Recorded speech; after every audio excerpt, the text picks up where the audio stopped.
Mm, I very often come across many videos where people speak of an experience which we term in today's language as the inner conjunction, where they have some type of awakening, spiritual awakening, or Kundalini experience, or surge of power, blissful experience, something that is supernatural and overwhelming and very exciting, of course, because it's something that makes you know that there is something more to just this world what we are experiencing.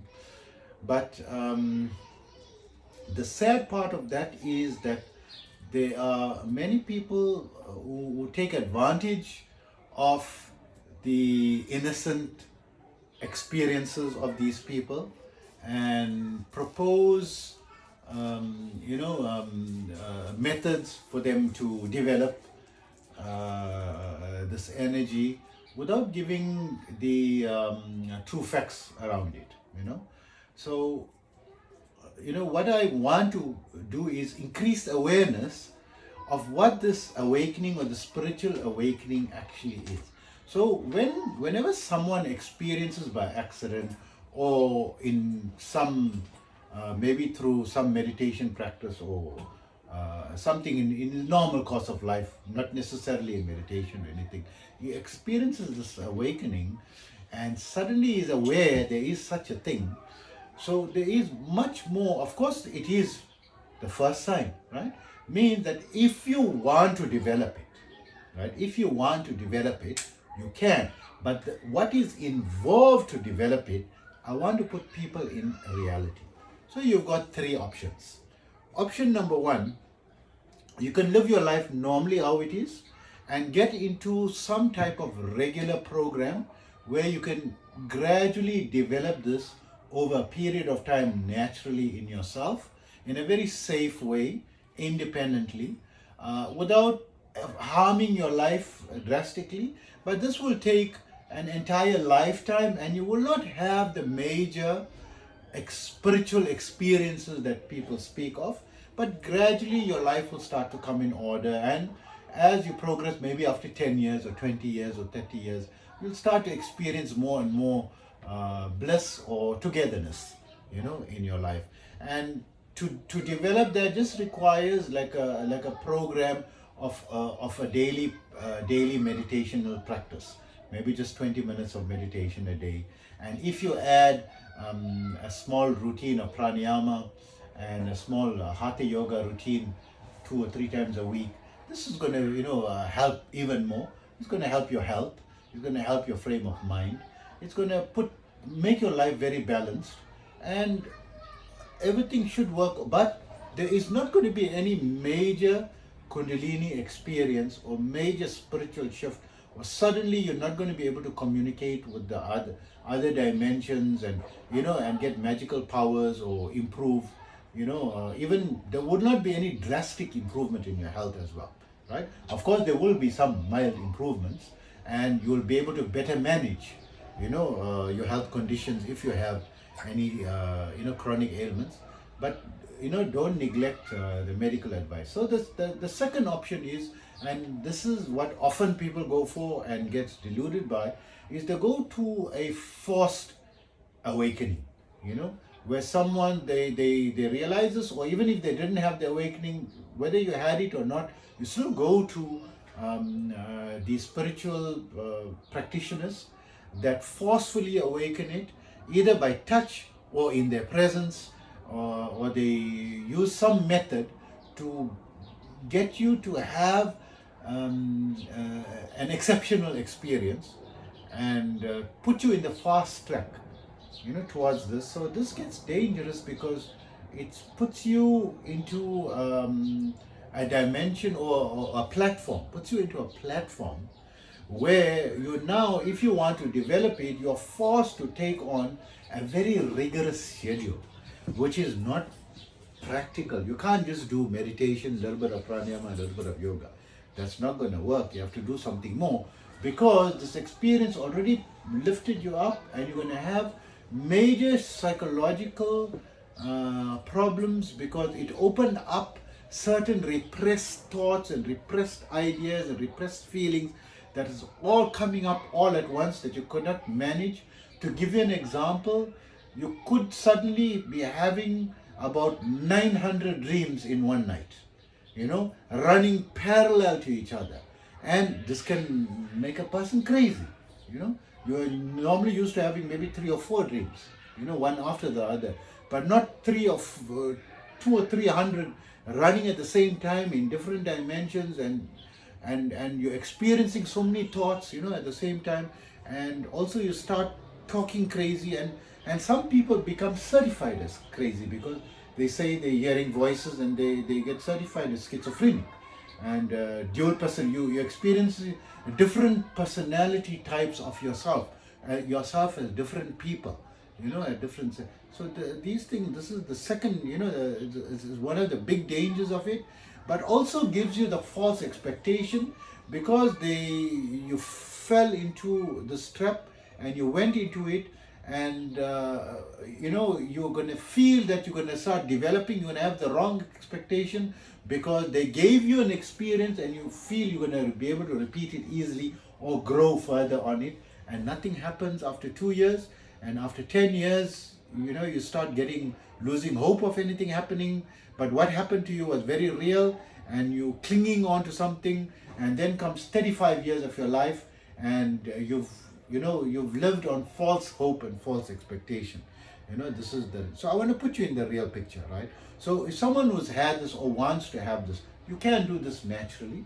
And let's say whether you had this awakening experience or did not have this awakening experience, irrespective of either way, a person can decide, I want to now develop the spiritual side. Maybe you want to become a spiritualist. Maybe you want to become a healer, and it's your passion to be a healer, or you want to become a clairvoyant, and it's your passion.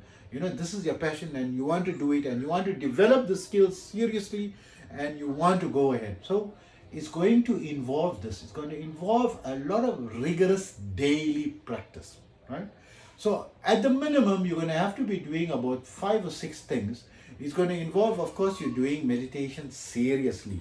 So at least 2 to 3 hours a day of meditation. This is the minimum, right? Then you're going to have to be doing pranayama on a serious level, 1.5 to 2, 3 hours, And I recommended on a previous video that if you want noticeable, progress, to start with at least 3 hours of pranayama per day. Then you're going to have to also do the yoga exercises, because if you neglect that, you're going to create surges of energy and growth of energy in your body, and it's going to be imbalanced. The yoga exercise becomes compulsory for you to balance these energies that you are developing. It needs to be balanced throughout your body so that you don't start developing illnesses, because you can start developing illnesses if there's imbalance. And imbalance in your body's energies will create imbalance in the world around you, and everything will start becoming upside down in your life. So you're thinking you're progressing spiritually, and you're focusing on, because you don't have much time, you only have 2 to 3 hours for meditation only, and you focus only on meditation, and it creates like a type of imbalance that's going to show an imbalance in the world.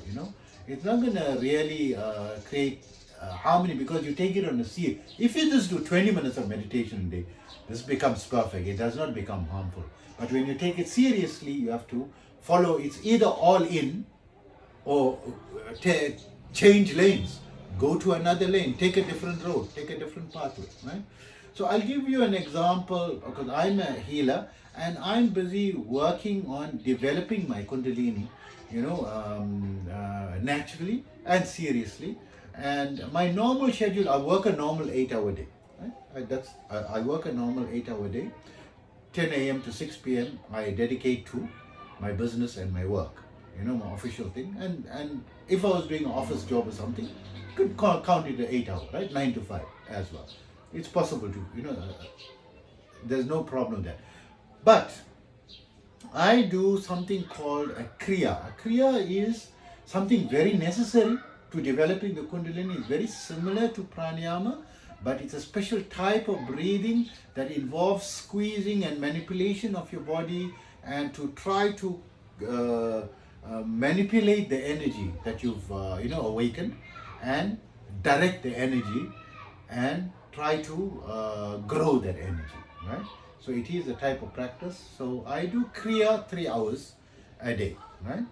And then I do, it is very important when one gets into this level, one of the requirements is you have to choose to be serious in some religion or the other, right? There's no way around. You cannot decide, I want to keep my mind open, keep my options open, I want to be agnostic, or I want to be atheist. There's no room for that. You have to become very seriously involved and choose it very seriously. So in my religious, I'm Muslim, so in my religious practice, I do a minimum of my normal prayers where we're doing bowing, a lot of extra prayers which is required as well, which is compulsory for me to do, not compulsory for the regular Muslims, but compulsory for me to do. So it takes me about an hour and a half a day doing those prayers. Then compulsory, I have to do incantations of some of the Islamic mantras, right? So it takes me a much shorter time. It used to take me about 3.5 hours a day, but I've gained proficiency over the time, so it's taking me around an hour and a half a day, because you become used to it and you can enunciate the words, better, quicker, and more efficiently. And that takes another hour and a half a day, right? So just count the time that's going already, right? Then I have to recite certain prayers, and that are important for healing as well as for removing evil spirits, and also for protecting myself, because I'm healing other people and they have a lot of bad luck and so forth. So I need to protect myself as well, and there's a lot of verses, a lot of Quran recitations that I have to do as well. So that takes me, and I do the minimum, right? The minimum that takes me also about an hour every, and I cannot miss a single day of these things, right? Then I must still do pranayama, right? And I cut the pranayama down to the minimum. It takes me around 45 minutes of the pranayama. Then I have to do Hatha Yoga, because after a healing session or after the Kriya, it is very important for me to balance my energies, and I feel the need to balance it. So I'm doing Hatha Yoga for around an hour. And sometimes, I'm really pressed for time, I cut it down to 30 minutes, but I need to do an hour every day, right? And that is just doing the minimal. I need to do more than that, actually. And then also I need to do meditation, right? Whenever we will count meditation. So meditation I'm doing I need to do at least 3 hours a day, 2 to 3 hours, right? So then I also have to do a lot of research and reading up, because knowledge is always something that we need to be spending our time on increasing. And especially with Kundalini, you start opening up newer and newer dimensions, and you have to do more and more research on what you are experiencing and what you see, and what are the new rules, that are coming into play. Because every time you open a new dimension, new rules come into play. So you have to keep doing research, contact other people, in my field, and collaborate, and plus with all the knowledge. And plus I've done extensive theoretical study, which is important. You need, one of the requirements, you must do a lot of theoretical study. Before I could awaken the Kundalini, I spent 28 plus 12, 28, 30, 40 years of study. 40 years of theoretical study, right? In-depth study of various aspects, so that preparing, for this dimension, right? So you need this type of knowledge. So of course you don't have to study. So if you have a guru, someone who's knowledgeable, you can go to them and they've already got it, and you can't just wing it. That's out of the question. You can't start this process and say, I will see what happens along the way. You will get lost along the way, because you are going into a vast world that is bigger than this cosmos. This universe is only 1%. 99% is the spirit kingdom. So like how many thousands of percentage, more is that world? You will get lost without guidance. in that field. So you need a lot of theoretical. And with the Kundalini development thing, it needs X amount of sleep. Because this thing, it goes through your body, it's like a truck ran through you. And you're going to need extra rest. So 24 hours is not enough in the day. And that's why they said if you want to do Kundalini practice seriously, you need to be an ascetic. You need to also have a special diet, okay? So I'm a vegan, right? Not just a vegan, I eat very specialized foods. I'm eating my main food is fruit. I eat like maybe 1 or 2 apples a day and an orange and some nuts, some flax seeds and sunflower seeds and raw spinach, chopped spinach, and now I'm trying to cook it. And when we say cook it, we're just putting it, for a few minutes, adding a little water to the chopped spinach. That's it. No salt, no spices or anything, because my system is very sensitive, with the Kundalini, because everything becomes like a baby. You become very sensitized to this slightest hint of something spicy or acidic or something like that. And you have to, and it's by force, because if I start to eat normal food, the energy goes right down and I go backwards many years. I will lose all the progress and I cannot progress further. So it requires all these things, and also discipline with your social life. You can't just get in and out of relationships and have girlfriends and boyfriends and as you feel. That is out of the question. You have to be in a in a marriage. In the last 17 plus, in the last 32 years, right? I've never had an extramarital affair, right? Yes, I've got married and divorced, but other than that, no girlfriend or anything. I married first. It was marriage before. Not try the relationship and have sex before marriage. That out of the question with the. So look at the type of discipline that's involved. This is the reality involved if you want to take it seriously, and that still takes a time frame. So it takes so many years to develop the Kundalini, to awaken it, and then to bring it to the level of where I can now start developing it seriously. It took me about 5 years to bring it to, to work on the Kundalini, and working every day with a rigorous program. I didn't spend now I'm spending about 10 hours a day, but that time I spent like 5 to 6 hours a day. But spending 5 to 6 hours a day for 5 years brought me to the level of a platform where now I can take it seriously. And the expectation is, before I reach level 1, the next level of my Kundalini is going to probably take me 18 to 24 months of 10 hours per day, right? So this is the reality. This is what's not told to you on YouTube. Not the other people are not telling you these things. What's involved. So don't just say I want to have this big experience and all these things. Try to know the reality. Yes, it is very helpful to do yoga, very helpful to do meditation. Do some hatha yoga exercises, and do 15-20 minutes a day, or 2 to 3 times a week, right? A yoga practice is very good for your health and your body, and this is going to be beneficial to you. Get into some sort of 10 to 15 minute pranayama practice. If you can do a pranayama practice daily, this will be exceptional, and an exceptional benefit in your work life, in your emotional life, and as well as bringing everything in order into your life, and improving your success as well, in everything that you want to do. And also to do a 20-minute meditation a day. There's been, over the past 50 years, thousands of scientific experiments that has proven beyond any doubt of the multiple benefits of including some sort of meditation into your daily practice. So it is I can't see any reason why people should not include that. So these are healthy practices, but don't let this give you false hopes and false ideas that I want to get into this and go into the wrong channel and go and get it forced awakened and become stand the risk of psychosis, psychological problems, or long-term problems.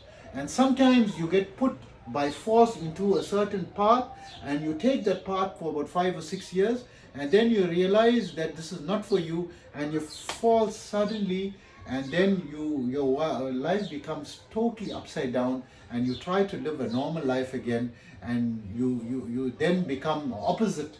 You start to overdo the things that stayed away from, and you go in the totally opposite direction, where you get into habits that are actually becoming harmful to your health, and you harm other people, because you become a source of harm in relationships, and so forth, because you start to have psychological issues that you start taking it out in different ways, socially as well. And this is the thing, this is the harm of doing it forcefully, or having the false expectation and thinking you're going to awaken this thing. Do it mildly. If you're going to do it correctly, contact people like myself, and we can help you and guide you, into some practice. And even if you want a normal, safe practice, you can contact me, safely, and I can guide you into something. Even if you had some spiritual experiences or you have some doubts, feel free to contact me. I'm willing to, answer questions and speak to you as well. I will not, to speak to someone, it doesn't cost much, and that's what I'm here for. I've got all this wealth of experience that is available. I like to share it, and if I can add light to someone's life, that is amazing and wonderful.